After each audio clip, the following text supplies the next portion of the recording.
আমি তার বলছিলাম যে তুমি আমার 2023 সাল পর্যন্ত সময় দাও, যদি কোনো কিছু না করতে পারি আজীবন দোষারোপ করে যাবা, কিন্তু শুনি নাই ভাই, যা গেছে ও নিয়ে এখন আর ভেবে চিন্তে লাভ নাই। তাহলে কি আমরা এটা বলতে পারি যে গেমিং তালহার প্রেমটা আসলে ছাড়াছাড়ি হয়নি, সিচুয়েশন তাকে কেড়ে নিয়েছে? সিচুয়েশন কেড়ে।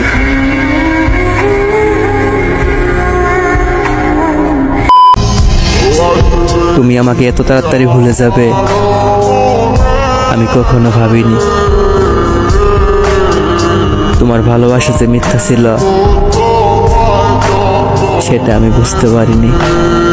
হ্যালো বন্ধুরা, অস্ট্রি বাঙালি আরো একটি নতুন এপিসোডে আপনাকে স্বাগত। আজকের পর্বটা হবে অনেক বেশি মতো। নতুন নতুন বিনোদন পেতে চ্যানেলটি সাবস্ক্রাইব করে পাশেই থাকুন। তো চলুন দেরি কিসের, শুরু করা যাক।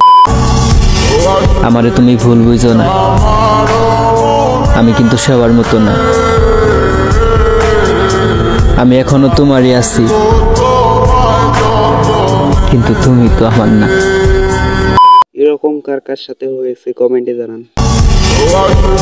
বলছিলাম না তুমি আমারে ভুলে যাবে, আমি ঠিক আগের মতোই আছি, কিন্তু তুমি তো পাল্টে গেলে। আপনি না নায়ক না, আপনি আসলে একটা ভিলেন। কি করবো বল, আমার গল্প তো নায়িকা নাই, একাই নায়ক একাই ভিলেন।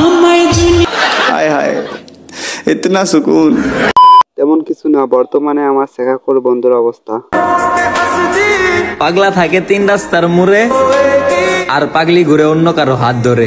ওই যে হায় ভালোবাসা।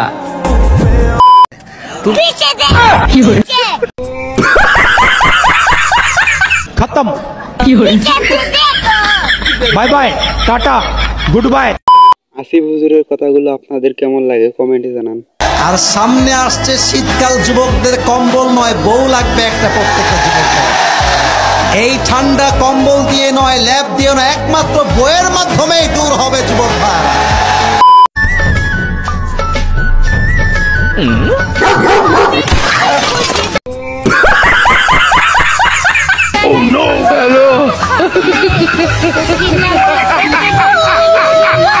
তেমন কিছু না, বন্ধু যখন প্রেমে পড়ে।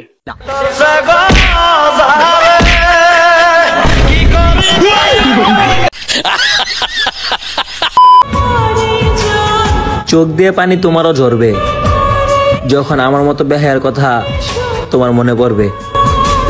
ভিডিওর এই পর্যায়ে কিছু কথা বলতে চাই। এটি হচ্ছে আমাদের দ্বিতীয় চ্যানেল। আমাদের প্রথম চ্যানেলের নাম হলো ফানি বিলাস টিভি অফিসিয়াল। আমাদের প্রথম চ্যানেলে 2টি কমিউনিটি গাইডলাইন থাকার কারণে 14 দিন ভিডিও আপলোড করতে পারবো না, তাই এই চ্যানেলটি সাবস্ক্রাইব করে পাশেই থাকুন।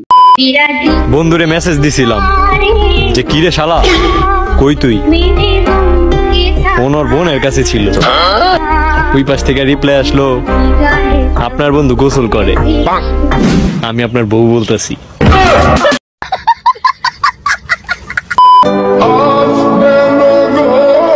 কষ্ট লাগে যখন আগের স্মৃতিগুলা মনে পড়ে।